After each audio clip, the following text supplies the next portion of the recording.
जय हिंद। आज हम लोग इलेक्ट्रिसिटी के थर्ड पार्ट में हीटिंग इफेक्ट ऑफ करंट को समझने का प्रयास करेंगे। इससे पहले पार्ट 1 पार्ट 2 में हम लोगों ने कुछ न्यूमेरिकल्स, कुछ ओम्स लॉ से रिलेटेड क्वेश्चन सॉल्व किए थे। आज हम लोग पढ़ेंगे थर्मल और हीटिंग इफेक्ट ऑफ करंट। यहाँ पर मैंने जो वर्ड लिखा है पहले मैं इसे पढ़ दूँ, फिर मैं इसे एक एक पॉइंट आपको समझाता हूँ। मैंने लिखा है the resistance of conductor brings in difficult to move the flow of current. Suppose मान लीजिए कि सर्किटल वायर में इलेक्ट्रॉन अगर फ्लो कर रहा हो तो उसमें कंडक्टर ऑफ रेसिस्टेंस जो है एक डिफिकल्टी लाता है, इम्पीडेंस का काम करता है, एक रुकावट का काम करता है। अगर मान लीजिए सपोज करंट फ्लो कर रहा हो और हम स्विच को बंद कर दें तो क्या होगा? करंट फ्लो नहीं करेगा, रुक जाएगा। किस तरह से? जिस तरह अगर मान लो सपोज कोई मूविंग बॉडी है, कोई बॉडी मूव कर रहा हो और उसमें एकाएक फ्रिक्शन लग जाए तो आप सोचो बॉडी मूव करेगी? नहीं करेगी। ठीक है, अब यहां देखो आप, यहां पर क्या होता है कि मूविंग बॉडी में जब फ्रिक्शन लगता है तो एक हीट प्रोड्यूस होता है, motion against to friction. Same काम यहां पर क्या हो रहा है कि आप देखो यहां पर the resistance of conductor brings in difficult to move the flow of current. So same nature when friction is applied in moving body. ये इसी तरह से काम करता है जिस तरह से मूविंग बॉडी में फ्रिक्शन काम करता है, उसी तरह से रेसिस्टेंस काम करता है फ्लो ऑफ इलेक्ट्रॉन जो है उसमें एक डिफिकल्टी लाने का। तो by which the passes of electron through the conductor increase the internal energy of the conductor converting thermodynamics work into heat. यहां पर क्या होगा कि सपोज मान लीजिए कोई सर्किटल वायर है और इसमें आपका resistance, the resistance of conductor brings in difficult to move the flow of current. Current जो फ्लो कर रहा है उसमें रेसिस्टेंस अगर आप अप्लाई कर दो, रेसिस्टेंस अगर आ जाए तो ये एक डिफिकल्टी लाता है। क्लियर है? जिस तरह से कोई मूविंग बॉडी अगर मूव कर रहा हो तो उसमें अगर फ्रिक्शन अप्लाई कर दो तो एक डिफिकल्ट शुरू होता है, डिफिकल्टी लाता है वो। तो यहां पर क्या होगा? मोशन के अगेंस्ट, मोशन जो है फ्रिक्शन के अगेंस्ट क्या करता है? हीट प्रोड्यूस करता है। जब हीट प्रोड्यूस होगा, जाहिर से देखिए जब हीट प्रोड्यूस होगा तो जो वर्क डन हुआ वो हीट के बराबर हो जाएगा। क्लियर है? हमने लिखा है by which the passes of electric current through a conductor increase the internal energy of the current. Electric current जो है, ध्यान से देखो आप, passes through an electric current through a conductor. Conductor से अगर आप इलेक्ट्रिक करंट को पास करते हो तो इससे इसकी इंटरनल एनर्जी, कंडक्टर की जो इंटरनल एनर्जी है ये इंक्रीज कर जाती है और यहाँ पर कन्वर्ट कर जाता है थर्मोडायनेमिक्स वर्क जो है ये कन्वर्ट कर जाता है हीट में। इसलिए हमने यहाँ W=H लिखा। इस चीज को सबसे पहले जेम्स प्रिस्कॉट जूल्स ने 1841 में डिस्कवर किया था। ठीक है, अब मान लो पोटेंशियल डिफरेंस V है, वन पॉइंट से अदर पॉइंट तक यूनिट चार्ज मूव कर गया। मैं यहाँ पर सर्किटल वायर की बात कर रहा हूँ, ये सर्किटल वायर है। यहाँ पर मान लो फर्स्ट पॉइंट ये, सेकेंड पॉइंट B यहाँ पर है। अगर इस पॉइंट से इस पॉइंट तक अगर यूनिट चार्ज भी अगर पास कर गया ना तो वर्क डन इज अप्लाइड। इसलिए हम यहाँ पर लिख सकते हैं W=, देखो V हो गया पोटेंशियल डिफरेंस और Q हो गया आपका चार्ज जो वन पॉइंट से दूसरे पॉइंट तक पास कर गया। तो यहाँ हमने लिखा W=V×Q। अब आप देखो I का फॉर्मूला आपने पढ़ा होगा, चार्ज बाय टाइम, ये आपने पढ़ा होगा। यहाँ से अगर हम Q का फॉर्मूला निकाले तो Q होता IT। तो मैं यहाँ से अप्लाई कर रहा हूँ W=V और यहाँ पर मैं लिख रहा हूँ IT। तो देखिए एक नया फॉर्मूला बन गया W=V×I×T। अब आप देखो अकॉर्डिंग टू ओम्स लॉ, मैं फर्स्ट वीडियो में ओम्स लॉ आपको बता चुका हूँ, V=IR होता है। अब मैं यहाँ V की वैल्यू पुट कर रहा हूँ तो W= हो गया IR और यहाँ पर एक R और है और एक T है, तो ये बन गया I²RT। और अभी मैंने आपको बताया कि अगर यूनिट चार्ज एक पॉइंट से दूसरे पॉइंट तक भी अगर पास कर जाए तो that is the work done. तो ये वर्क डन हुआ। और यहां पर इस प्रोसेस में क्या हो रहा है कि रेसिस्टेंस जो है the resistance of conductor brings in difficult to move in the flow of current. तो यहाँ पर जो थर्मोडायनेमिक्स वर्क है ये हीट में कन्वर्ट हो जा रहा है, इसलिए H का जो फार्मूला हो गया वो I² RT हो गया। H का जो फार्मूला हो गया H = I² RT। ठीक है, अब हम लोग इसके क्वेश्चन पर आते हैं। कुछ क्वेश्चन हम लोग सॉल्व करें। चलिए इसे मिटा दूं। आई थिंक यहाँ तक आपको समझ में आ गया होगा। अब इस क्वेश्चन को देखिए आप, यहाँ कुछ क्वेश्चन हमने लिखे हैं, एनसीईआरटी से रिलेटेड है, कुछ सीबीएसई के हैं, कुछ एक्सटर्नल क्वेश्चन है। इससे पहले मैं आपको एक छोटा सा ये बता दूं। देखो आपके घर में बल्ब जरूर होगा। देखो मैं बल्ब का एक फिगर बना दे रहा हूँ। सपोज मान लीजिए कि ये बल्ब है, इसमें 60 वाट और 220 लिख देता हूँ क्योंकि सब में 220 वोल्ट लिखा होता है। मान लो सपोज किसी बल्ब में 60 वाट एंड 220 वोल्ट लिखा है। इसका क्या मतलब है? इसका मतलब है this means that if the bulb is connected through 220 volt, अगर मान लीजिए बल्ब 220 वोल्ट सोर्स सप्लाई से अगर जुड़ा है तो बल्ब जो है 60 जूल एनर्जी कन्वर्ट कर रहा है into 60 joule energy convert electrical energy into light energy पर सेकेंड। पर सेकेंड ये क्या कर रहा है? 60 जूल। अगर 60 वॉट लिखा है तो इसका मतलब ये है कि अगर आप इस बल्ब को 220 वोल्ट सोर्स सप्लाई के साथ अगर आपने कनेक्ट किया है तो ये 60 जूल इलेक्ट्रिकल एनर्जी कन्वर्ट कर रहा है लाइट एनर्जी में पर सेकेंड। इसका मतलब ही तो हुआ। अब इससे रिलेटेड एक क्वेश्चन मैं बनाऊँ, आपको समझाने के लिए मैं बनाऊँ। देखो यहाँ मैंने क्वेश्चन लिखा है, इस क्वेश्चन को आप देखो बड़ा ध्यान से। क्वेश्चन यहाँ पर है, ये क्वेश्चन है, देख लो कौन सा क्वेश्चन है। The same current flow through the line wire and the filament of current bulb but only the latter gets while hot wire. चलिए इस क्वेश्चन को भी कर लें। हालांकि ये इससे रिलेटेड क्वेश्चन नहीं है, लेकिन इसे मैं आपको समझा दूं कि देखो आपने ये देखा होगा कि हमने वायर से बल्ब को कनेक्ट किया है, वायर से बल्ब को कनेक्ट किया है। अब बल्ब जब हीट हो रहा है ना, बल्ब जब ग्लो कर रहा है तो बल्ब हीट हो रहा, वायर हीट नहीं हो रहा। आपने गौर किया होगा ये तार हीट नहीं होता जल्दी। जितना ज़्यादा बल्ब हीट होगा ना, तार हीट नहीं होता। इसका क्या मतलब है मैं अभी आपको समझाऊं। इसके लिए देखो यहाँ भी आपने क्या निकाला था, देखो W = H निकाला था और H = आया था I² RT। ठीक है, तो इसका क्या मतलब है पहले देखो आप। H = मैं लिख रहा हूँ I² RT। इसका मतलब है H is directly proportional to I²। तो मैं फर्स्ट लिख रहा हूँ H is directly proportional to I² if resistance is constant. अगर रेसिस्टेंस कांस्टेंट है तो H directly proportional to I² हो गया। सेकेंड केस देखो कि H directly proportional to R में लिखता हूं तो वेयर I जो करंट है वो कांस्टेंट होना चाहिए। तीसरा जो हमारा लॉ निकल करके आ रहा है H is directly proportional to T when time and resistance both are constant. अब यहां पर जो दूसरा क्वेश्चन है, देखिए मैं इस क्वेश्चन को बना रहा हूं। इस क्वेश्चन को पढ़ लिया तो इसे ही बना ले पहले। The same current flow through the line. इस लाइन में सेम करंट फ्लो हो रहे, बल्ब हमारा जल रहा बट बल्ब हीट हो रहा, ये वायर हीट नहीं हो रहा। इसका क्या रीजन है?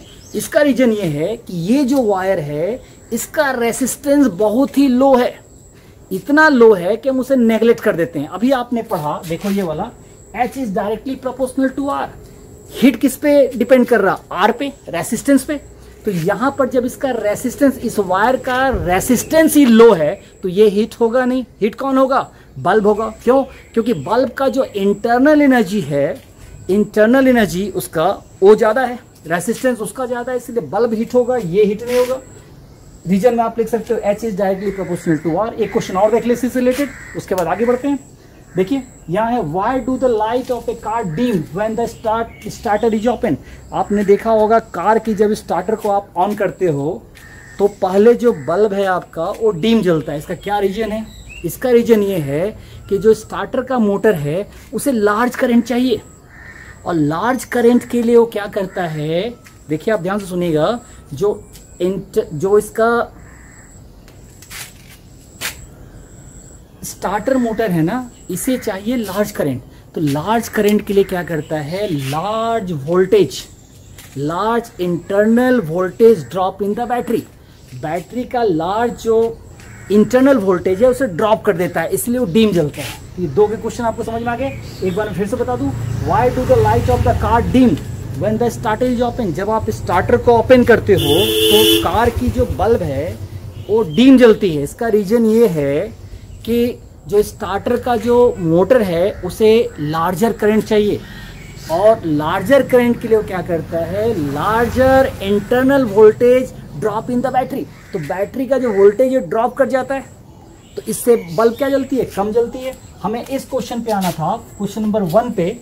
अब आप देखो, जैसे मैंने अभी आपको बताया थोड़ी देर पहले कि अगर मान लो किसी बल्ब में 60 वाट लिखा हो और 220 वोल्ट लिखा हो, इसका मतलब ये है कि if 60 watt bulb is connected into 220 volt power supply, अगर मान लीजिए 60 वाट का बल्ब 220 वोल्ट पावर सप्लाई के साथ कनेक्ट है, तो इसका मतलब ये है कि बल्ब जो है 60 जूल इलेक्ट्रिकल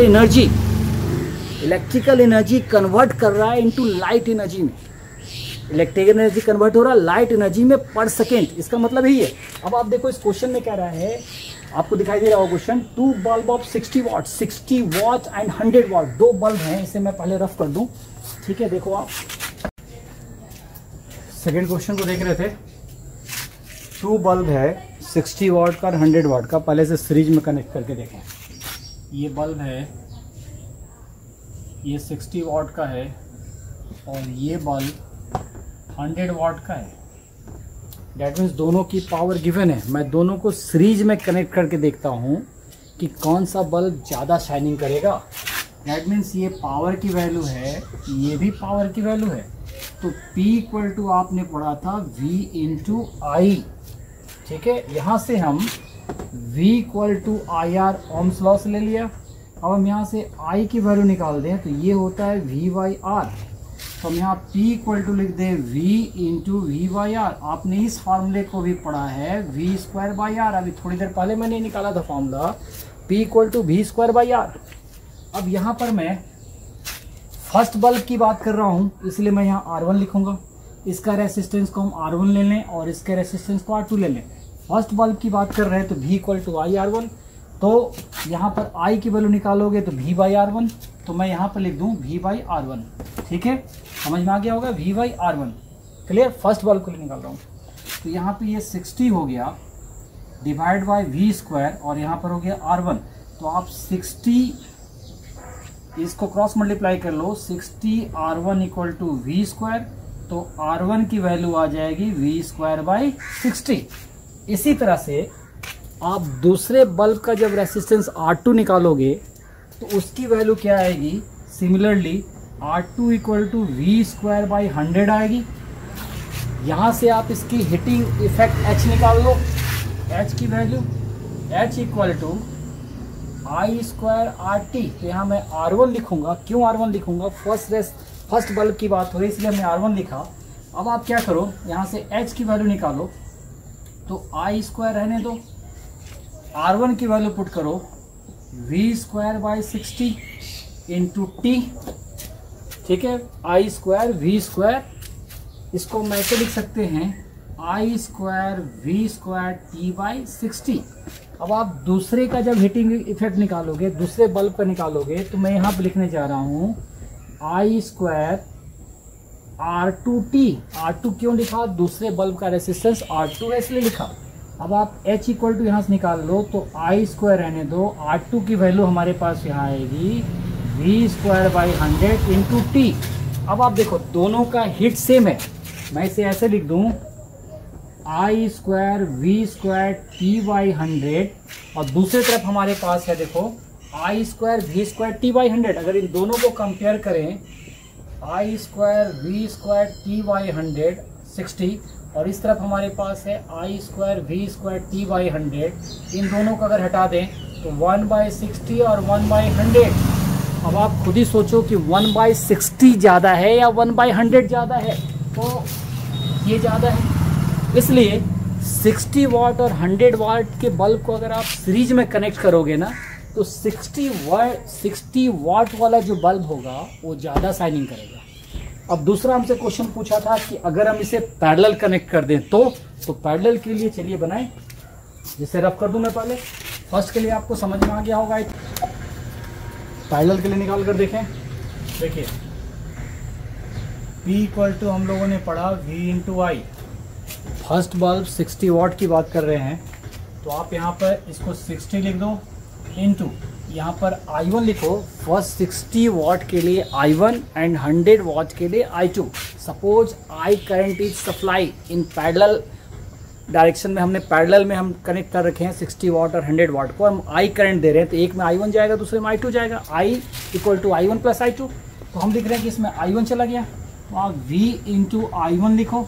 यहाँ पर I1 की जो वैल्यू आएगी 60/V आएगी, I1 की वैल्यू निकल गई।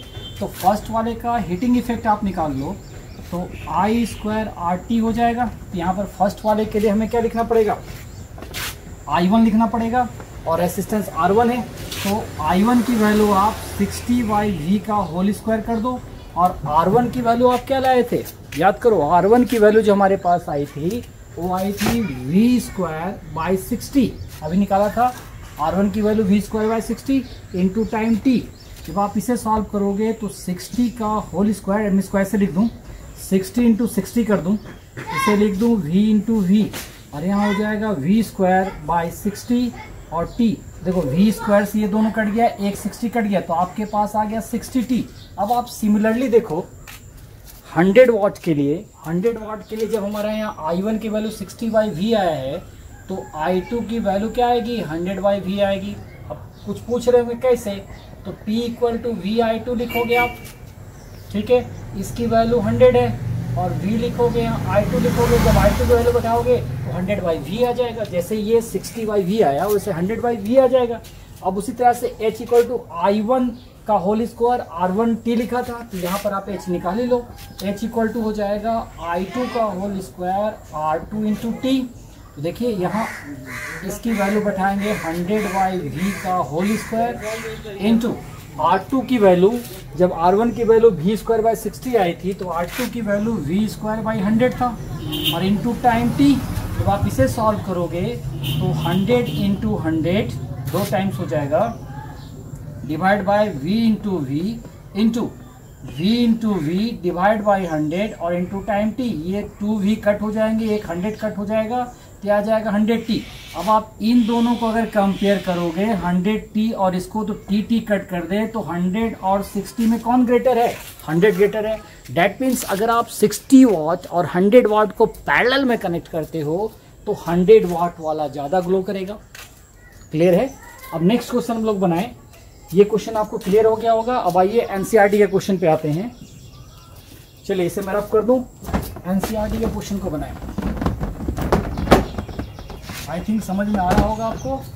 अब NCERT के क्वेश्चन को मैं ले लूं। An electric bulb is rated, आपने बल्ब को अगर ध्यान से देखा है तो उस बल्ब पर लिखा होता है, बल्ब के नीचे देखना लिखा होता है 220 वोल्ट, जनरली 220 वोल्ट लिखा होता है, और 100 वाट लिखा है। ये कह रहा है an electric bulb is rated, एक इलेक्ट्रिक बल्ब में अगर लिखा हो 220 वोल्ट और 100 वोल्ट, तो when it is operated 110 volt, अगर मैं 220 वोल्ट की जगह 110 वोल्ट सप्लाई करूं तो पावर की वैल्यू क्या होगी। क्लियर है। तो देखो मैं इस क्वेश्चन को बना रहा हूं, क्वेश्चन नंबर 3 ये है। P इक्वल टू अभी आपने पढ़ा था V²/R, V²/R रेसिस्टेंस कांस्टेंट होता है। तो देखो फर्स्ट वाले में मैं बना रहा हूं, यहाँ question, an electric bulb is rated 220 volt. 220 volt देने का मतलब है पोटेंशियल डिफरेंस गिवन है, इट इज, और पावर है 100 वाट। तो पहले मैं यहाँ पर पावर बैठा दूँ 100, और यहाँ पर V²/R रखूँ, V की वैल्यू भी पुट कर दूँ, ज़्यादा अच्छा है, 220 का होल स्क्वायर। तो यहाँ से आप R की वैल्यू निकाल लो, 100R इक्वल टू हो जाएगा आपके पास 220 इंटू 220, 2 बार होगा, स्क्वायर है तो 2 बार होगा। जब R निकालोगे तो 220 इंटू 220/100, 10 10 10 10 10 काट दो, तो R की वैल्यू निकल गई 22 इंटू 22, मल्टीप्लाई कर लो आप, 22 इंटू 22 हाउ मच, 2 2 जा 4, 2 2 जा 4, 2 2 जा 4, 2 2 जा 4, क्या आ जाएगा 484। तो ये आपके पास आ गया 484 ओम। आर की वैल्यू निकाल ली। दूसरी बार में रेसिस्टेंस हमेशा कांस्टेंट होता है, तो दूसरी बार में हम क्या करेंगे, फिर से P निकालेंगे। P equal to V square by R. Power आपको बताना है, V कह रहा है कि इस बार वोल्ट हम 220 के बजाय 110 वोल्ट सप्लाई कर रहे हैं, तो आप यहाँ पर 110 का स्क्वायर कर लो और R की वैल्यू जो आप लाए हो 484 पुट कर दो, तो P इक्वल टू आपके पास आ जाएगा 110 इंटू 110 डिवाइड बाय 484। जब आप इसे सॉल्व करोगे, सॉल्व करके देख लो आप, 110 इंटू 110 डिवाइड बाय 484। मैं इसे कट कर देता हूँ, इससे कट करें 2 से करते हैं, 2 5 जा 10, 11 1, 2 5 जा 2 2 जा 4, 2 4 जा 8, 2 2 जा, फिर से काट दो तो 55 हो जाएगा 2 से, 2 1 जा 2 2 जा 2 1 जा, 11 से काटो 11 1 जा 11 5 जा, 11 से इसको कट कर दो 5 जा, दैट मीन्स 25 वॉट। तो इसका एक्चुअल आंसर होना चाहिए 25 वॉट। ठीक है, अब मैं इसके बाद का क्वेश्चन आऊँ, उसे आप ध्यान से देखो। An electric motor takes 5 ampere from a 220 volt line. अगर कोई करंट सप्लाई हो रही है, 220 वोल्ट सप्लाई हो रहा है, तो उसमें इलेक्ट्रिक मोटर जो है वो 5 एम्पियर का करंट जो है एब्जॉर्ब करता है। तो determine the power motor if the energy consume in 2 hours. तो 2 घंटे में कितनी एनर्जी, अगर मान लो सपोज हमको इलेक्ट्रिक मोटर चला रहे, उसकी कैपेसिटी है 5 एम्पियर करंट की, और जो लाइन में हमने वोल्टेज दे रखा है वो 220 वोल्ट दे रखा है। तो क्वेश्चन कह रहा है कि 2 घंटे तक अगर हमने इलेक्ट्रिक मोटर चला दिया तो कितनी एनर्जी कंज्यूम हो गई। ठीक है, चलिए इसे बनाए।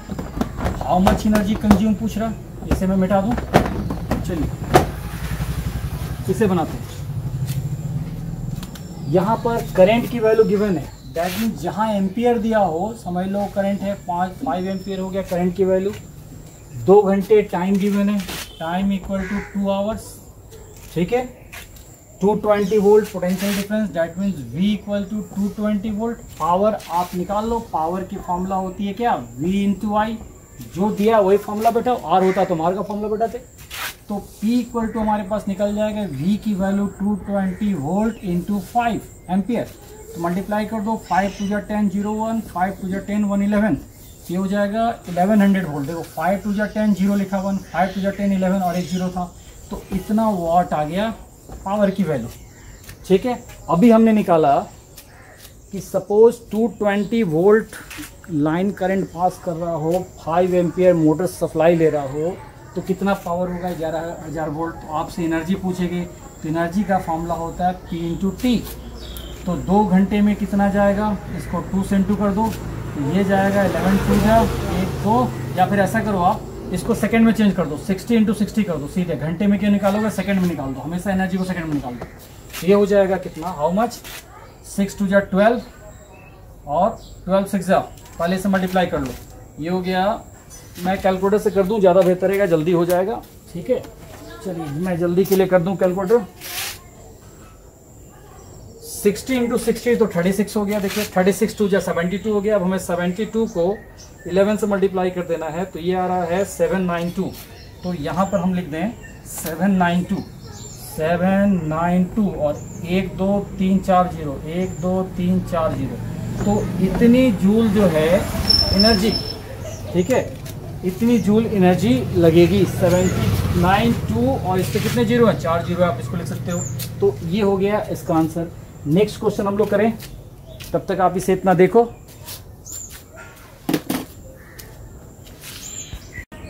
एक क्वेश्चन और बना लें, CBSE 2017 में आया था।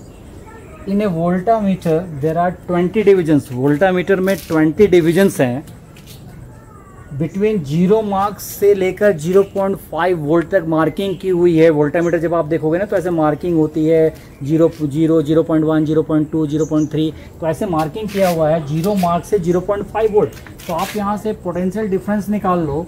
Potential difference final point minus initial point हो जाएगा, ये निकल जाएगा 0.5। अब आपसे मांगा गया लीस्ट काउंट, ठीक है। लीस्ट काउंट जब आप निकालोगे तो जो पोटेंशियल डिफरेंस आया 0.5, divide by number of divisions, तो नंबर ऑफ डिविजन्स आप यहाँ 20 लिख दो। तो आप इसे सॉल्व करोगे तो 5/20 और यहाँ से हो जाएगा 10, 5 2 जा 10, तो 1 आ गया आपके पास 40। तो 1 से डिवाइड कर दे 40 को, पॉइंट देके 0 दीजिए, डिवाइड नहीं हुआ 0 देके 0 दीजिए, ठीक है। अब ये चला जाएगा कितने टाइम्स में, 4 5 जा 20 ज़्यादा हो जाएगा, 4 2 जा दीजिए 80 आ जाएगा, यहाँ हो गया 20, 1 0 और बैठा दिए 5, तो ये आंसर आ जाएगा 0.25 वोल्ट। तो ये निकल गया। इसके बाद वाले वीडियो में हम लोग सिर्फ CBSE के क्वेश्चंस करेंगे जो बोर्ड में पूछे गए थे। इस इलेक्ट्रिसिटी चैप्टर्स में जितने भी क्वेश्चन पूछे गए थे इससे हम लोग 4th वीडियो में सॉल्व करेंगे। ओके।